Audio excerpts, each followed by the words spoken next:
C'est de lui qu'est inspiré Monsieur Monopoly.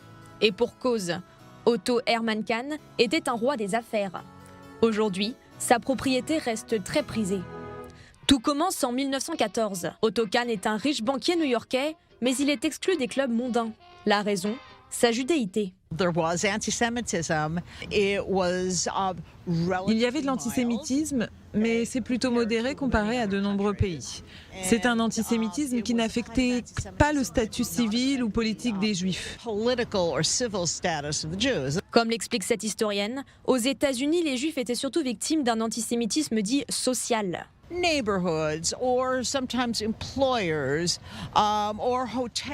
voisins ou parfois les employeurs, les hôtels ou les lieux de loisirs disaient « On ne veut pas de juifs, notre clientèle ne viendra pas si on a des juifs ». Ou alors parfois ils disaient « On peut avoir quelques juifs, mais pas trop ». C'est dans ce contexte que Kahn décide de construire son propre château en banlieue new-yorkaise. Il l'appelle Oika. Le château devient rapidement un lieu de faste. Il accueille des réceptions avec plus de 600 invités. Mais le conte de fées s'arrête brutalement en 1934 lorsque Kahn meurt d'une crise cardiaque. Quelques années plus tard, la famille vend la propriété. Oika passe de main en main et se retrouve complètement abandonnée au début des années 80. Gary Melius, géant de l'immobilier, rachète alors les lieux pour 1,5 million de dollars seulement.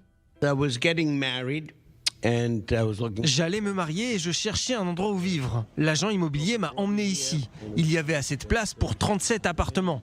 Je me suis dit que je pouvais faire d'une pierre deux coups, vivre dans un bel endroit avec ma femme et mettre sur pied un projet immobilier pour gagner de l'argent. Commencent alors d'immenses rénovations. Les travaux s'étendent sur 3 ans et coûtent 45 millions de dollars. Le mot d'ordre, conserver l'authenticité du château. Outre son architecture, Oika a aussi gardé son atmosphère festive. Aujourd'hui, le château est un hôtel de luxe, un restaurant gastronomique et surtout un lieu de mariage. Les invités viennent du monde entier. C'est tout à côté de Manhattan et pourtant c'est une toute autre ambiance. C'est comme si vous étiez à la campagne ou parfois même dans un autre pays. Gary, lui, vit toujours sur place. Et en bon maître de maison, il accueille chaque invité. Bonjour, comment allez-vous? C'est chez moi. Habiter à Oika, c'est un mode de vie, comme dit Gary.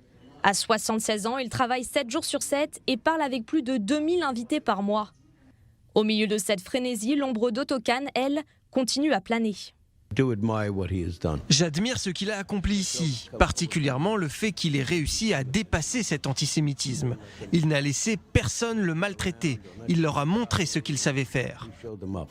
Gary ne s'identifie pas vraiment avec Otto Kahn, mais il y a une chose qu'il partage avec lui, son amour pour le château. Gary est catégorique, il ne vendra jamais Oika. Je me suis déjà posé la question, si quelqu'un venait et me disait « Je vous offre 300 millions de dollars pour acheter Oika », qu'est-ce que je ferais dans ce cas-là? Eh bien, je rachèterais Oika. D'ailleurs, Gary n'a pas fini de peaufiner les lieux. Il prévoit d'investir 20 millions de dollars supplémentaires, notamment pour créer un spa.